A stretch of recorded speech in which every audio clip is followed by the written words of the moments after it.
Esta ya sería la última parte que abordaremos del Deuteronomio a partir de los comentarios que nos hacen llegar los padres de la Iglesia. Estamos pues en la recta final y con esto cerraríamos, repito, la exposición dedicada al Deuteronomio e incluso a lo que usualmente se llama el Pentateuco. Así pues, retomamos del capítulo 32, versículos 43 a 52. Aquel mismo día habló el Señor a Moisés, diciéndole: sube al monte de los Abarim, esto es, al monte Nebo, que está en el país de Moab, frente a Jericó, y contempla la tierra de Canaán, que doy en propiedad a los hijos de Israel. Morirás en el monte al que vas a subir, e irás a reunirte con los tuyos.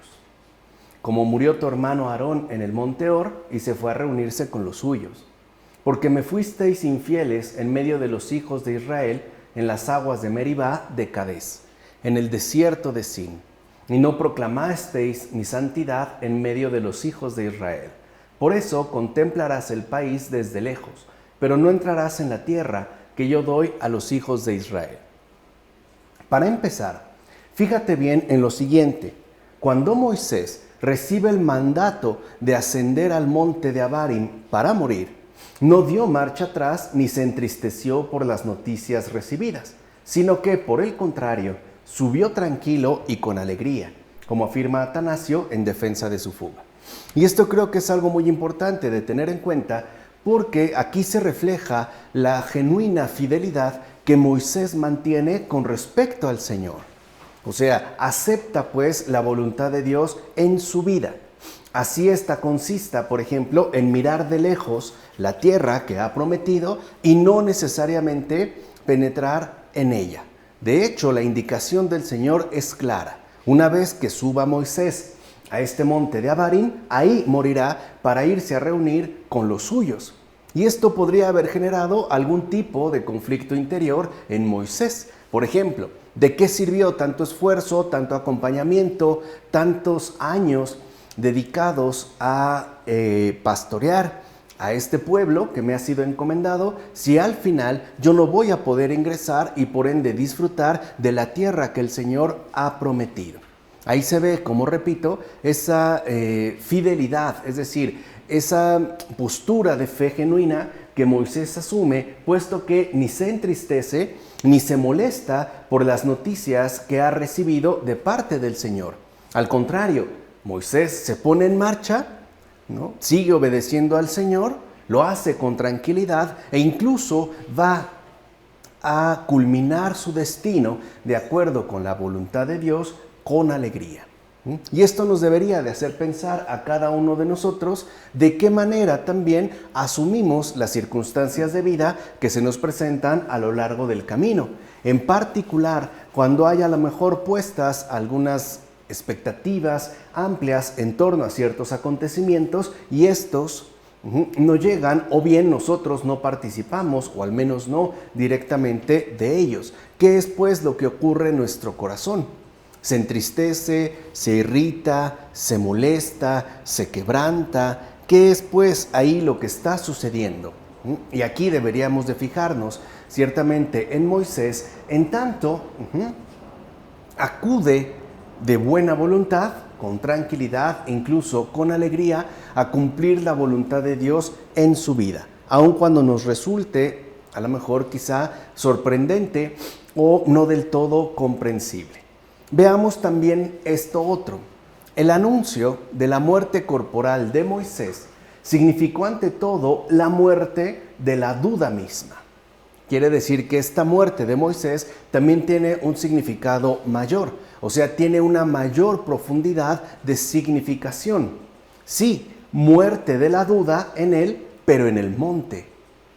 O sea, si él en algún momento llegó ciertamente a dudar del Señor, recuerden al momento, ¿no?, de que tenía que golpear la piedra, si en ese momento él ha dudado, ahora va a morir en él la duda de una vez y para siempre, pero lo hará en el monte, es decir, ya en las alturas que simbolizan la cercanía con Dios mismo.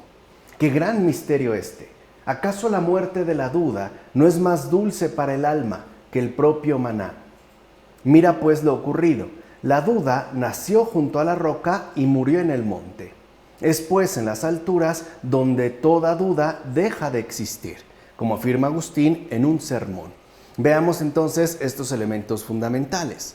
La muerte de la duda significa ya la adquisición de una fe inquebrantable, una fe que en definitiva ya no vacila, una fe pues que ya no se tambalea. Y esto, al menos para el alma, es más dulce y muchísimo más reconfortante que el propio maná, que si bien es cierto ayuda al mantenimiento y la conservación del cuerpo, no puede equipararse con esa muerte de la duda que permite al alma descansar plenamente en el reposo de la fe.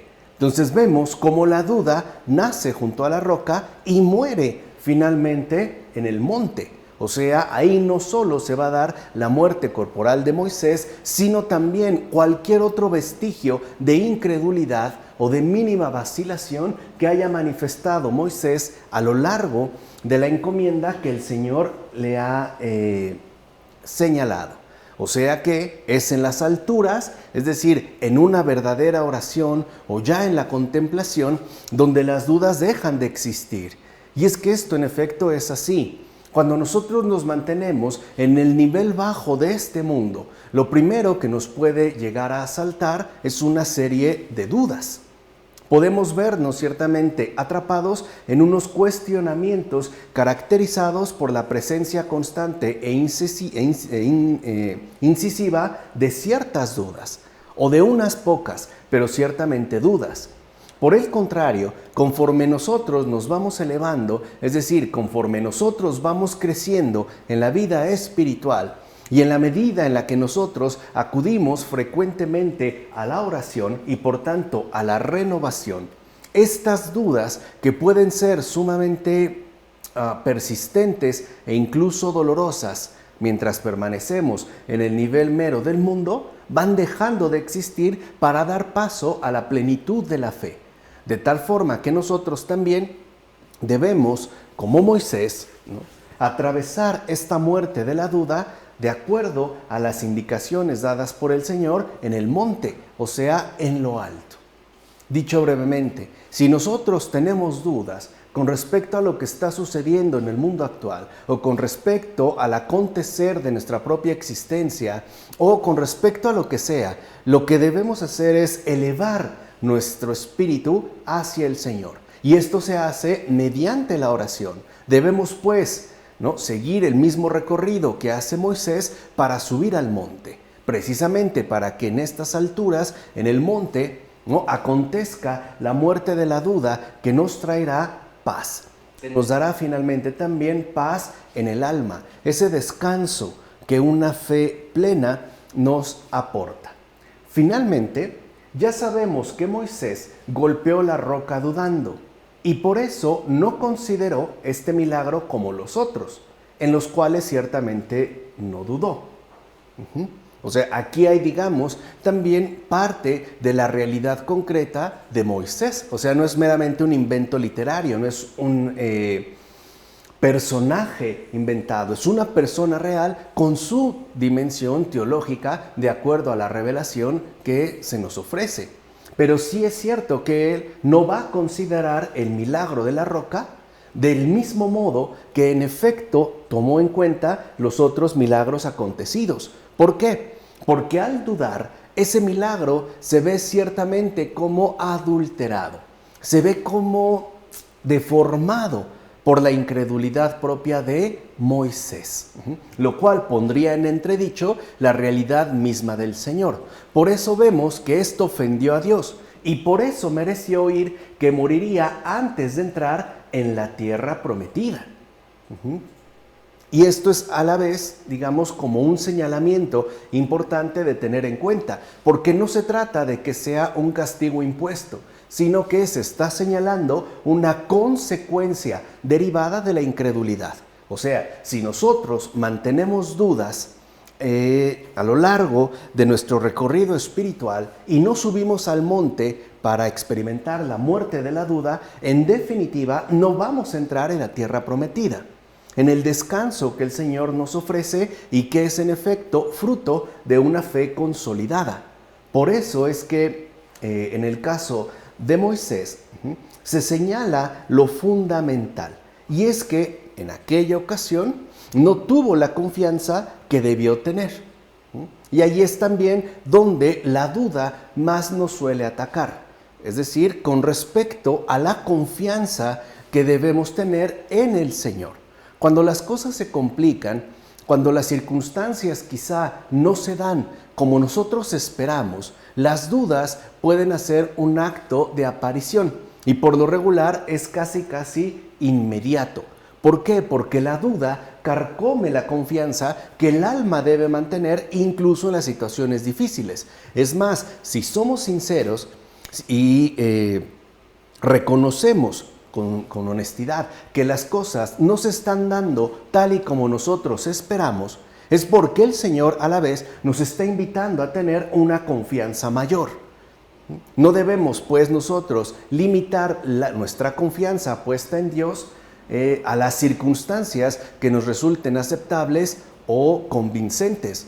Tenemos que crecer en confianza a tal punto que aun cuando las cosas parezcan ir, digamos, de manera equivocada o no de una manera totalmente clara, nosotros debemos mantener esta fidelidad que le corresponde al Señor y por ende también manifestar incluso una confianza mayor. Esta confianza, a su vez, se verá reflejada en un ánimo sereno. O sea, en la medida en la que nosotros confiamos en Dios, en esa misma medida nuestra alma se mantendrá serena, atravesará las dificultades, pero, y esto es lo más importante de todo, gracias a esta confianza, el alma atravesará las dificultades sin presentar dos rasgos muy característicos que trae consigo la duda, que son, digamos, como sus retoños, ¿no?, que suele generar. La ausencia, por un lado, de desaliento y por otro lado también la ausencia de turbación emocional. O sea, en la medida en la que nosotros realmente confiamos más en el Señor, el desaliento desaparece y también la turbación emocional. Quiere decir que no nos entristecemos de una manera desordenada y tampoco incurrimos en alteraciones emocionalmente internas, que al final reflejarían una inestabilidad interior.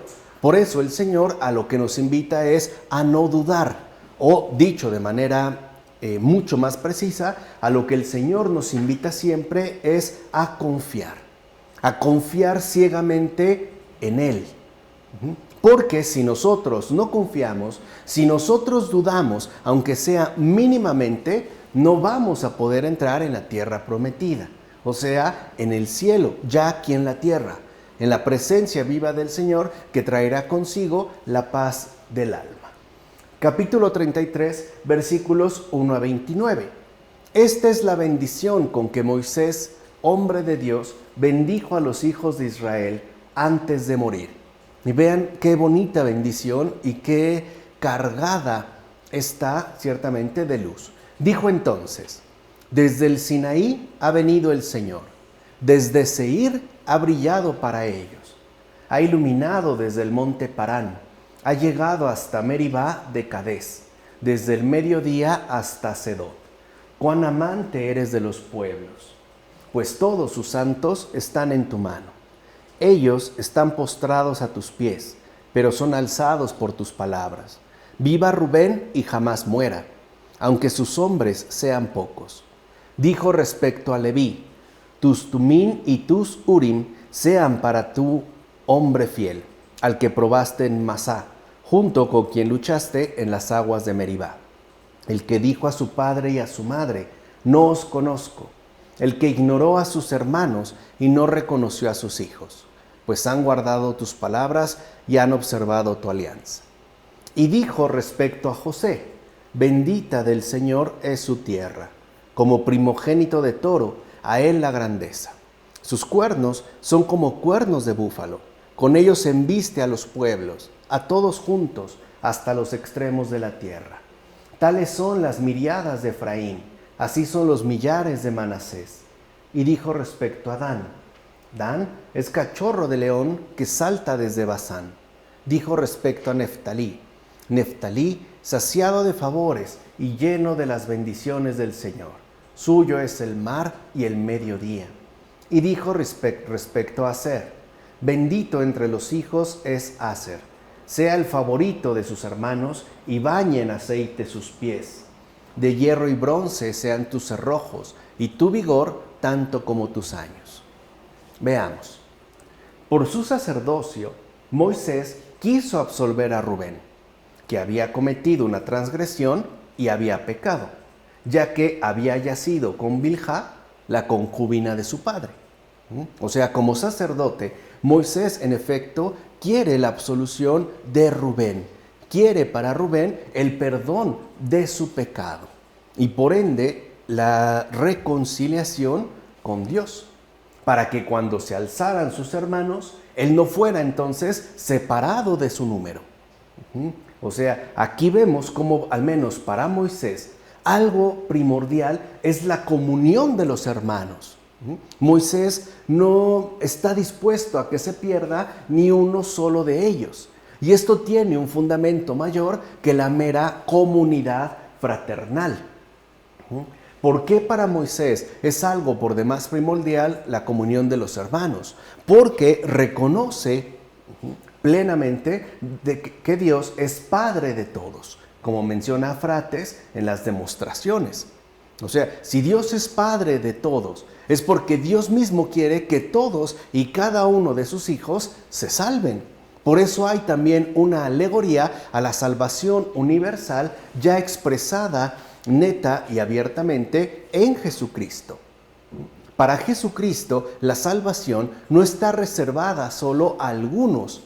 Es una salvación ofrecida a todo el género humano, a toda la humanidad en su conjunto y por ende a cada hermano en particular. Por eso es tan fundamental que nosotros también, lo mismo que Moisés, reconozcamos siempre y no olvidemos jamás que Dios es Padre de todos, aún de los que consideremos más despreciables, aún pues de los más pecadores. Y a partir de aquí, que cada uno de nosotros también fomente en la medida de sus posibilidades la comunión de todos y cada uno de nosotros. Mientras nosotros nos reconozcamos pues como hermanos, estaremos pues manteniéndonos fieles a esta verdad única que es la siguiente: Dios es Padre de todos. Y como Padre, Dios no quiere en efecto que se pierda ni uno solo de sus hijos, ni uno. Así pues, nosotros ciertamente, en tanto seguidores de Cristo, nos movemos o trabajamos en dos ámbitos inseparables, pero que se pueden diferenciar uno de otro. El primero es que anunciamos y manifestamos que Dios es Padre de todos, que Dios pues no hace excepciones. Esta es la base, este es pues el principio. Y a continuación, en igual medida, nos concentramos o nos dedicamos a promover siempre la comunión de los hermanos. Quiere decir que para nosotros lo que verdaderamente importa es la comunión y no la división. Lo que buscamos es la comunión de los hermanos, porque es esta comunión la que refleja a su vez que Dios es Padre de todos. Por eso les decía, por un lado nosotros como cristianos anunciamos que Dios es Padre, es el Padre nuestro, o sea, el Padre de todos. Pero esto significa que al mismo tiempo colaboramos en la medida de todas nuestras posibilidades y de todas nuestras fuerzas en la comunión de los hermanos. No podemos pues esperar que alguno de ellos se pierda. No podemos siquiera concebir la idea que uno solo de nuestros hermanos, sea el que sea, se pierda. Tenemos que movernos pues con el mismo espíritu de comunión que ha manifestado Moisés, aún tratándose, como dijimos, de su hermano Rubén, quien de hecho había cometido pecado y esto lo colocaba en una situación de gravedad extrema, porque llegado el momento, cuando sus hermanos en efecto se alzaran, Él, si se mantenía en ese pecado, iba a quedar apartado. Se iba a romper, pues, la comunión de los hermanos. Y por ende también se iba a ir en contra de la paternidad fundamental que Dios mismo posee. Por eso intercede, y aparte como sacerdote que era Moisés, por la absolución del pecado de Rubén. Y es que eso es lo que Dios dirá ya después, más adelante, en los profetas, que quiere. No quiere la muerte del pecador, sino que se convierta y viva. Porque al convertirse y por ende vivir, entra a formar parte de la comunión de los hermanos y a dar gracias a Dios, Padre de todos, o sea, Padre nuestro. Ahora bien, el conocimiento de Dios sufre un gran daño si se comparte con el saber meramente carnal. O sea, cuando nosotros queremos más o menos combinar lo espiritual con lo meramente carnal. Por eso debe apartarse de familiares cercanos. Por ejemplo, sus propias costumbres, todo el que quiera gozar verdaderamente del Padre de todos. Y esto es algo también fundamental. O sea, en términos meramente carnales, nosotros a veces debemos separarnos, incluso de manera drástica, de las costumbres que se han vuelto enteramente familiares para todos y cada uno de nosotros.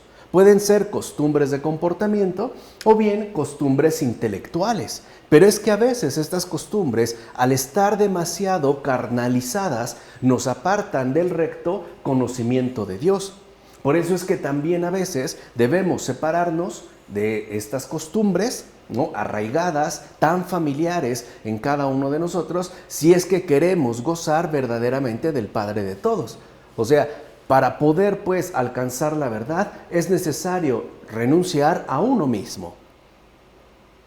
En términos generales de costumbres, repito, tanto prácticas como intelectuales. En efecto, el vínculo transitorio de la relación carnal no es suficiente para amar a Dios, que tiene que ver con la comunión de todos los hermanos. Evidentemente, estamos llamados a amar y a reconocer plenamente a nuestros hermanos sanguíneos. Pero si Dios es Padre de todos, con esto no sería suficiente para expresar nuestra verdadera devoción a Dios. Tendríamos también que amar a todos y cada uno de los seres humanos como hermanos propios.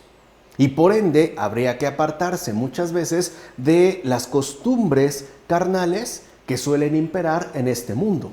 Por ejemplo, hay personas que consideran que lo único en lo que pueden fijarse es en su propia familia, cuando hablan evidentemente en términos consanguíneos. No solamente se remiten a su familia. Pero es que si nosotros nos limitamos a los meros parientes consanguíneos, estamos limitando a su vez el amor a Dios. Porque Dios, como dijimos hace un momento, es Padre de todos.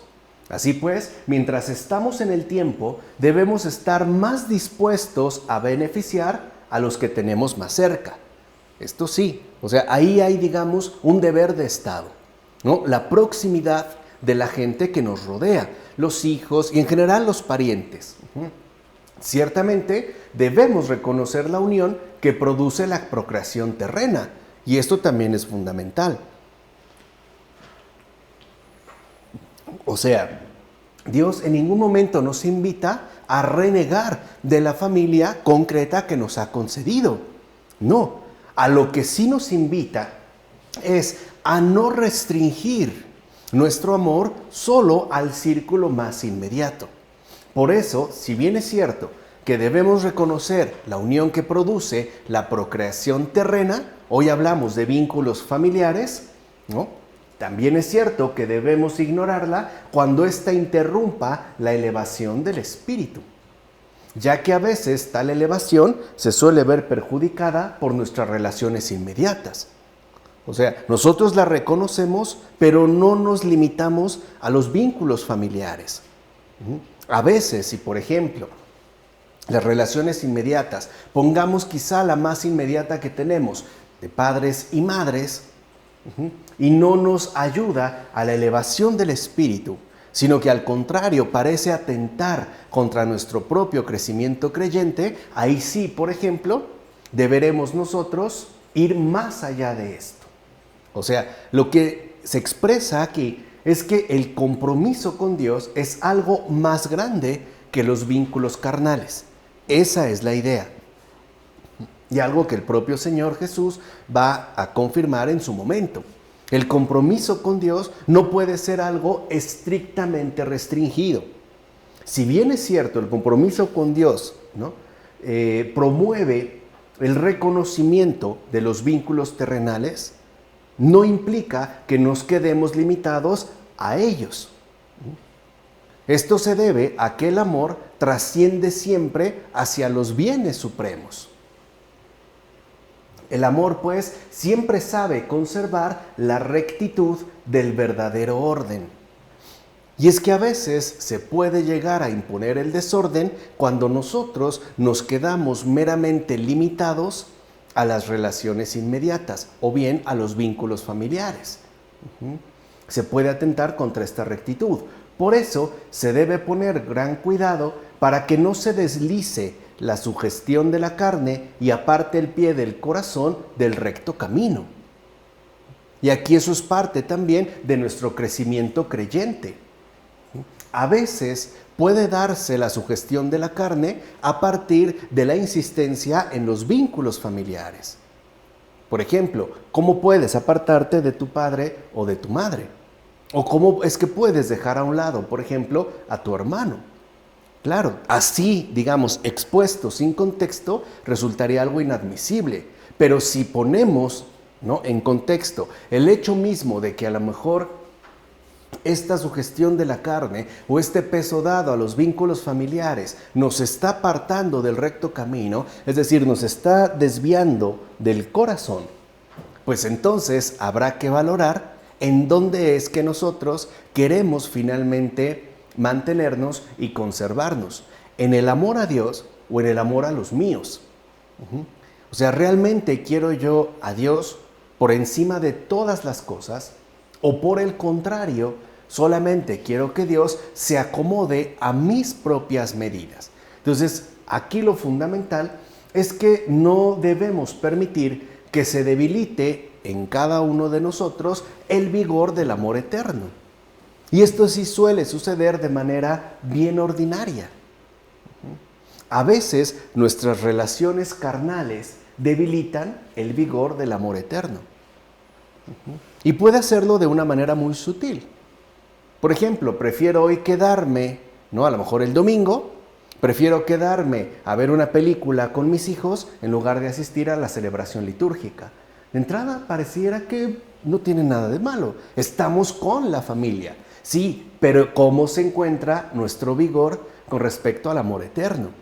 Muchas veces la sugestión de la carne es muy astuta y se va infiltrando poco a poco, de tal manera que enfríe nuestro vigor en relación al amor eterno. O sea, nos va pues enfriando en nuestra relación con Dios. Y claro, basándose, por ejemplo, en el hecho indiscutible de los vínculos inmediatos. De hecho, todo el que debe hacer suyas las necesidades de los más cercanos debe actuar de tal manera que la compasión no debilite la fuerza de su intención. Porque a veces, en efecto, nosotros actuamos con una compasión, pero a costa de debilitar la fuerza de nuestra intención. O sea, a veces queremos, pues, usar de una manera desordenada la compasión porque queremos ciertamente actuar de una forma que nuestro amor a Dios se ve perjudicado o se ve ciertamente debilitado. O sea, en pocas palabras, que el afecto, por así decir, llene las entrañas, pero que no por ello nos aleje del propósito espiritual. Aquí es donde debemos de reconocer que hay prioridades.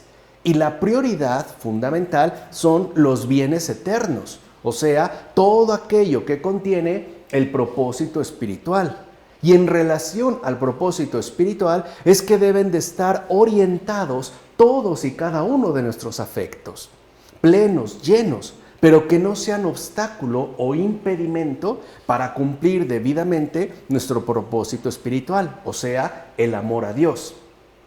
Dicho brevemente, en todo debe reinar el amor espiritual, porque ese es en verdad el amor pleno.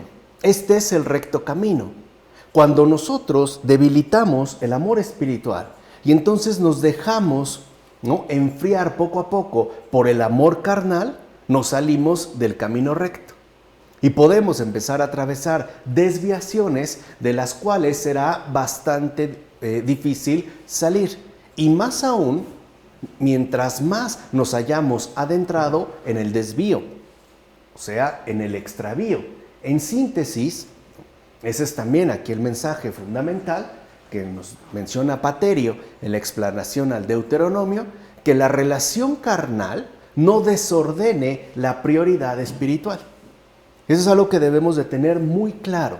La relación carnal no se niega, se custodia, se cuida y se cultiva, pero que esta relación carnal no desordene ciertamente mi prioridad espiritual. ¿Qué hago si, por ejemplo, mi hermano o mi esposa o mi esposo directamente me invita al pecado? Quizás si me niego se va a molestar, o se va a enojar o me va a dejar de hablar. ¿Qué debemos hacer en un caso así? No voy a negar mi relación carnal, pero debo tener clara a su vez la prioridad espiritual. Y es que si uno no se mantiene en la rectitud del camino, o sea, en el amor espiritual, incluso el amor carnal se echa a perder, se desordena y terminamos extraviados. Ahora bien, aquí también se menciona la plenitud de la iglesia en tanto reunión verdadera de todos los hermanos, que esa es también la misión central de la iglesia en este mundo. Promover siempre la comunión de todos los seres humanos en tanto hermanos, porque ese es el llamado, ¿no?, que nos ha sido dirigido por parte de Dios, Padre de todos.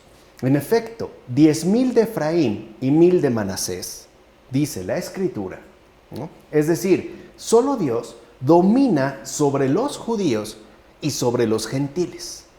Recuerden que es muy insistente en el Pentateuco esta apertura de Dios con respecto a la salvación, literalmente a la universalidad de la salvación, a la catolicidad.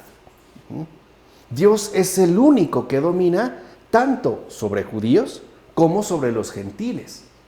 Y es que, ¿no?, de ambos pueblos el Señor va a conformar para sí la plenitud de su iglesia, como afirma Ambrosio en Sobre los Patriarcas. Entonces, cuando se hablan en estos términos numéricos, son ciertamente términos simbólicos, porque lo que aquí se está expresando es la plenitud hacia la cual el Señor quiere orientar toda su obra salvadora, por medio, evidentemente, ya en este caso, de la iglesia. Pero lo que quiere es la comunión de todos los hermanos, o como ya nosotros lo decimos, que cualquier ser humano se salve, que ninguno se pierda. Esa es la plenitud esperada, porque Él, como Padre de todos, está muy preocupado por cada uno de nosotros. No se trataría de una situación meramente genérica o abstracta, sino de una realidad muy concreta. Por otra parte, y también es fundamental señalarlo, el mismo Moisés hará mención del anticristo. Ya desde entonces.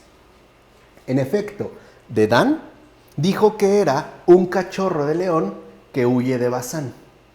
Fíjense, o sea, nosotros lo podríamos ver incluso como algo, pues, no tan llamativo.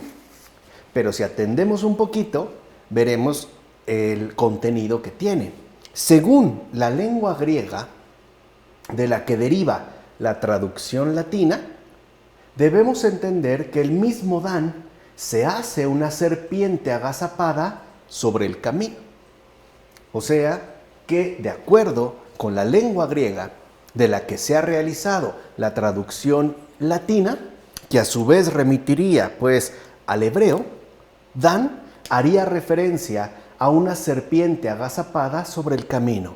Tenemos, gracias a Dios, un término para expresar esta idea: emboscada. Una serpiente agazapada sobre el camino es alguien que ha tendido una emboscada, que se esconde, pero esperando la primera oportunidad para atacar y también para hacer daño. Entonces, Dan se interpreta como juicio, y por eso corre un peligro grave esta tribu, en la que se introduce como una serpiente el anticristo para herir con sus venenos y hacer que se pierda el juicio recto, como afirma Ambrosio en Sobre los Patriarcas. Y eso es algo que se ha cumplido desde entonces hasta la fecha. No olvidemos esa frase tan importante que nos deberíamos de tomar muy en serio cada uno de nosotros, dicha por Benedicto XVI, y es la siguiente: los verdaderos enemigos de la Iglesia no están fuera, están dentro. Son serpientes agazapadas sobre el camino. Quiere decir entonces que el anticristo se caracteriza por dos cosas en particular. La primera, por introducirse en la iglesia. Y la segunda, para que una vez introducida pueda herir con sus venenos a todos aquellos que estén desprevenidos, a todos aquellos que caigan en su emboscada. Estos venenos son el veneno del error y de la mentira. De tal manera que cuando una persona está en el error o está intoxicada por la mentira, en efecto, lo primero que padece es la pérdida del juicio recto. Empieza a reinar la confusión y a promoverse la discordia y la división. Pero vean cómo lo hace desde dentro. Recuerden que Dan era también uno, ¿no?, de los hijos o una de las tribus de Israel. Está al interior, ni siquiera es que haya llegado de fuera. Hay un aviso, pues, a estar alerta y a no caer en estas emboscadas, porque si no, Dan, si no mantiene el juicio, que es aquí lo que se está expresando, se pone en grave peligro, ya que permitirá que el anticristo se introduzca, o sea, el maligno, para herir con sus venenos y hacer que se pierda el juicio recto. Además, ya sabemos que cuando uno ha caído presa de las tinieblas del error, muchos otros le han de seguir. O sea, el demonio es numérico, literalmente, ¿no?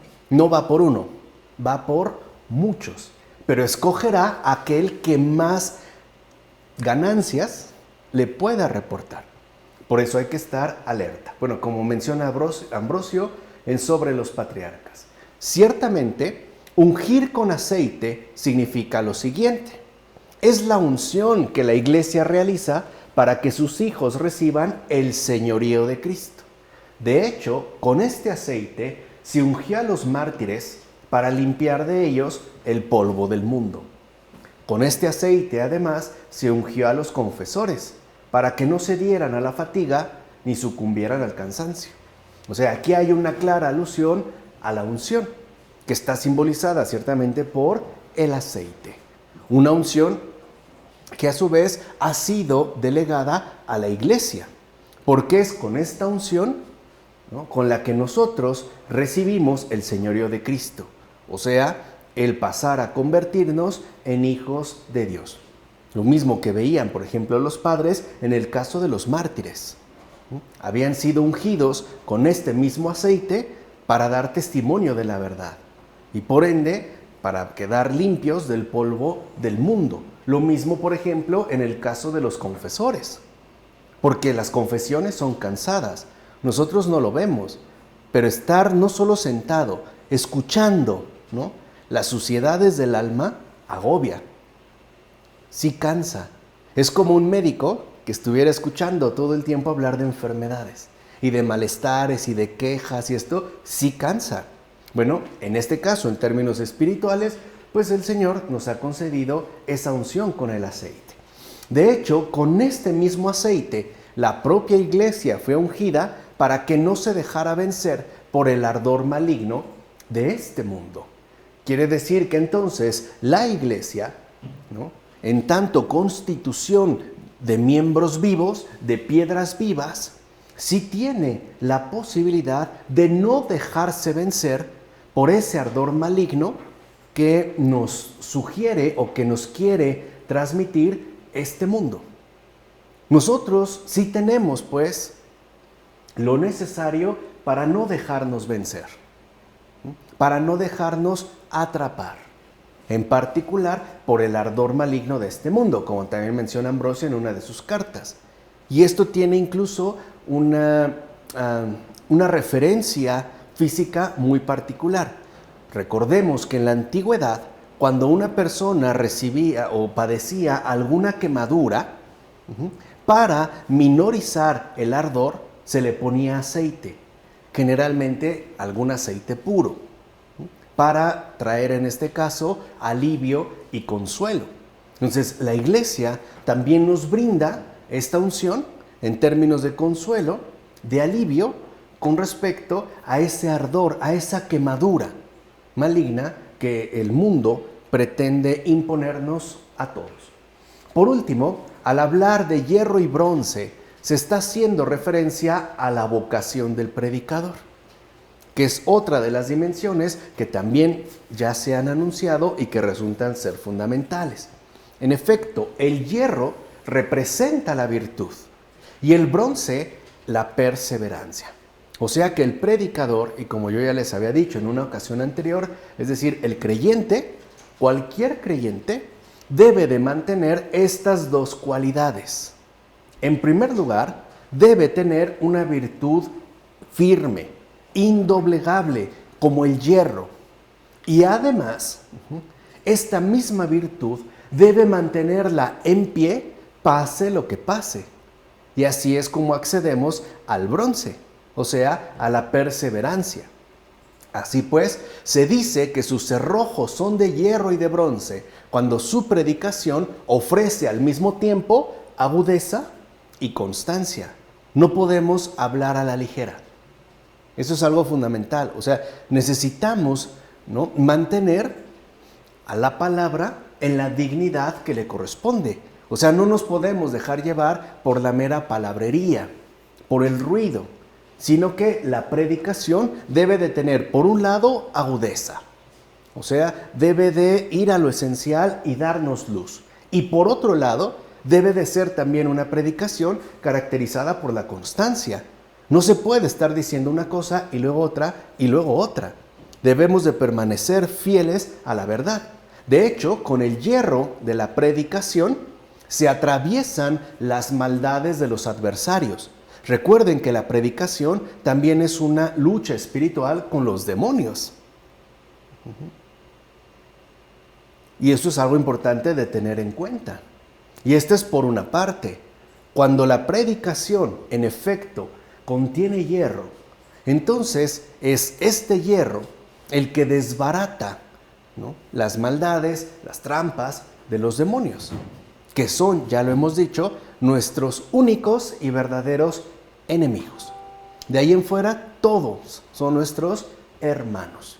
Solo los demonios son nuestros enemigos. Entonces se necesita hierro, es decir, virtud, para poder atravesar y por ende desbaratar las maldades, las trampas de los demonios. Pero a su vez también se requiere bronce, porque con el bronce se van a conservar por largo tiempo las cosas buenas que se nos proponen.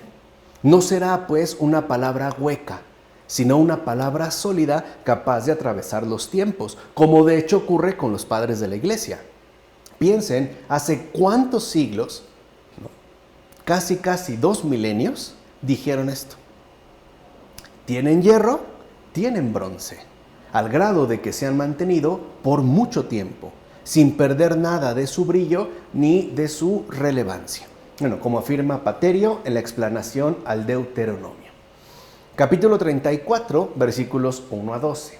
Entonces le dijo el Señor: esta es la tierra que prometí a Abraham, a Isaac y a Jacob cuando dije: a tu descendencia se la daré.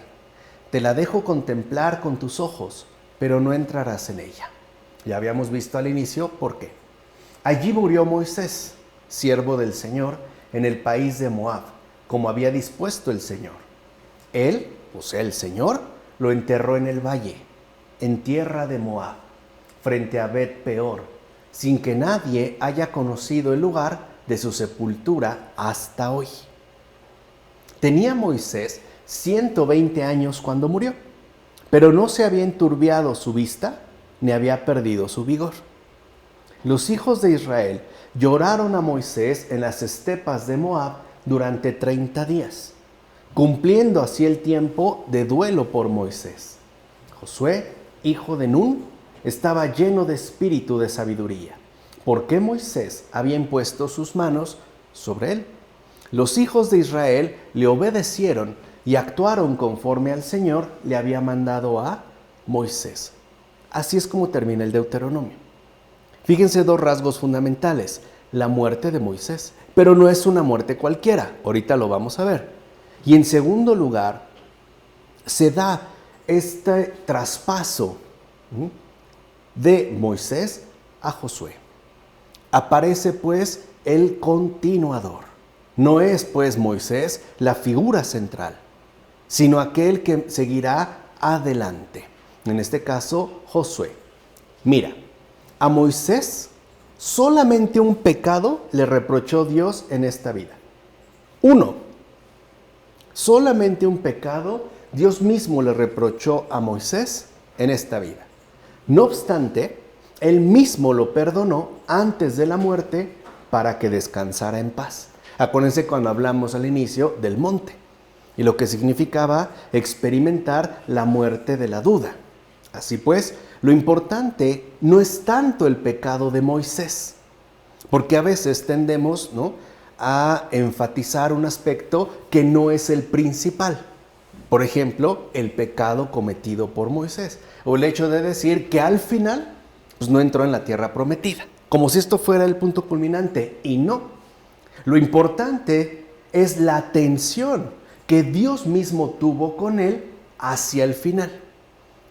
De hecho, nadie sabe dónde quedó Moisés, como afirma Paulo Osorio en el libro apologético contra los pelagianos. Y en efecto es así. No se supo en dónde quedó enterrado Moisés. Fue un secreto que Dios se guardó para sí. Y esa es una gran atención, porque esto significa que el que lo enterró fue Dios mismo. Él mismo lo enterró. Y esa es la gran atención que tuvo con él hacia el final. Y aquí vemos, digamos, de qué manera se manifiesta la prioridad espiritual. ¿Qué es más grande? ¿Entrar a la tierra prometida o ser enterrados por Dios mismo? O sea, no está quizá tan sencillo. No sería tan fácil. Al menos de clarificar, ¿no? Pero esta tensión es lo relevante.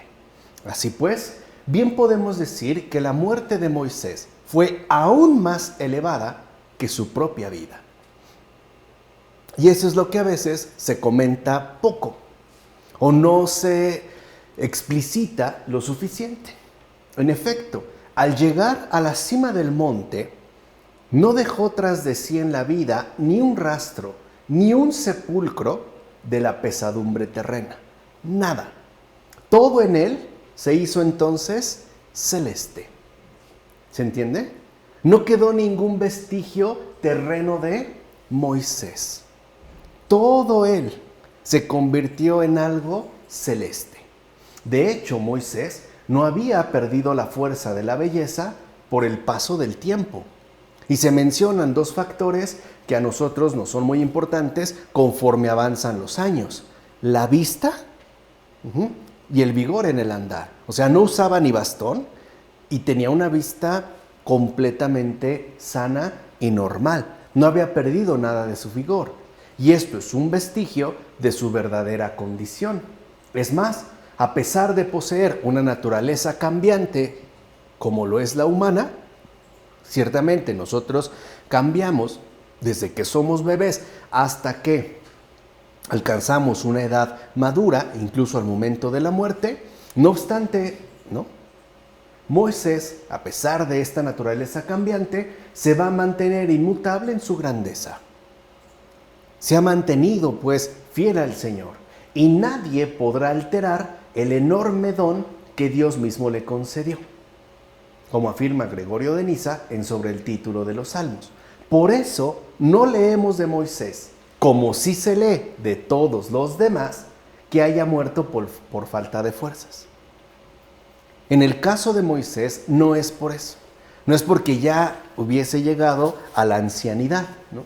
Y pues debido al acontecer natural de la existencia, pues ya era hora de morir. No se lee de Moisés nada por el estilo. Ya dijimos, no había perdido nada de su vigor. No muere pues porque le hayan faltado las fuerzas, sino que murió por la palabra de Dios. Dios en efecto no padece ni decadencia, ni disminución, ni adición. Dios también siempre se mantiene.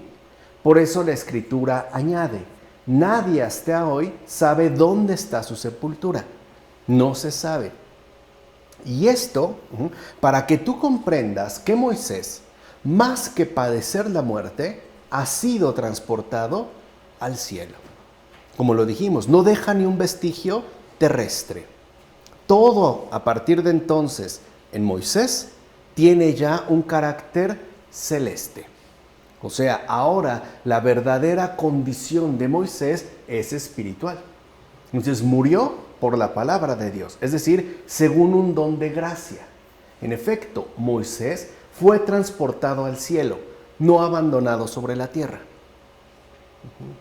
No experimenta, pues, una muerte como cualquier otra. Bueno, esto como afirma Ambrosio en Sobre Caín y Abel. Así pues, dos beneficios hizo el Señor a Moisés cuando no dio a conocer su tumba a los hijos de Israel.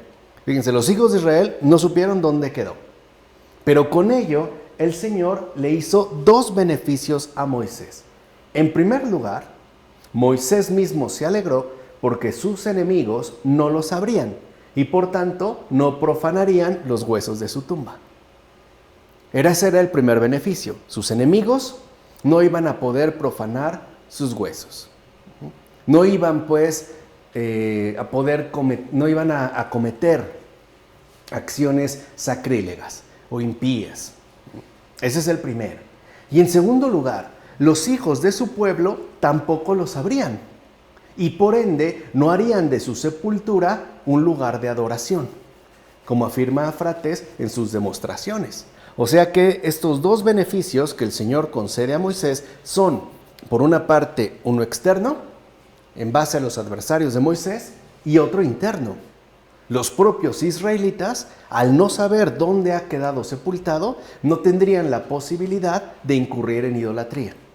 Por ejemplo, convirtiendo su tumba en un lugar de adoración y siguiendo netamente a Moisés y por tanto olvidándose de Dios. Por último, está escrito que Josué estaba lleno de sabiduría porque Moisés había impuesto sus manos sobre él. Y este es también un signo muy importante, porque con esto ya termina el Deuteronomio. Es el paso de Moisés a Josué, sobre la base de Moisés, pero ya es Josué. Ahora, ¿qué significa esto? Para empezar, que nadie alcanza este enorme privilegio por cuenta propia, ya que es un don otorgado. Quiere decir que entonces, por ejemplo, la sabiduría es un don venido del cielo. No es algo que uno adquiere mediante esfuerzo o que uno alcanza por medio de determinados privilegios. No es algo, pues, que consiste, ¿no?, en ser alcanzado por cuenta propia. Es un don. Es, pues, algo que uno recibe. Y al mismo tiempo, Moisés también lo recibió. ¿Y lo recibió de quién? De Dios mismo. Por eso es que se le puede dar esta continuidad. Y por otro lado, significa también que los enviados de Dios no actúan por cuenta propia. Un verdadero enviado de Dios nunca actúa por cuenta propia. Solo actuará en la medida en la que esté motivado y guiado por la imposición que han previamente recibido. O sea, un verdadero enviado de Dios lo que hace es cumplir una misión que le ha sido encomendada. No es que tome ciertamente la iniciativa, haga sus respectivos planes y ponga manos a la obra. No, ha recibido ciertamente este don, un don otorgado. Y lo que termina diciendo Cirilo de Jerusalén en las catequesis es que en todo caso el bautismo es un don recibido, no un mérito. El bautizo no es algo que nosotros alcanzamos por ciertos méritos, no es un privilegio personal, pues. Es un don recibido. Y por lo tanto es un don que debemos cultivar para que pueda fructificar en nosotros y hacer mucho bien al mundo entero. Aquí es justamente donde el libro del Deuteronomio termina, para dar paso, como ya veremos después, al libro de Josué. Con esto terminamos ya nuestra exposición del Deuteronomio. ¿De acuerdo? Vamos a dejarle hasta aquí. Del Padre, del Hijo, del Espíritu Santo. Amén.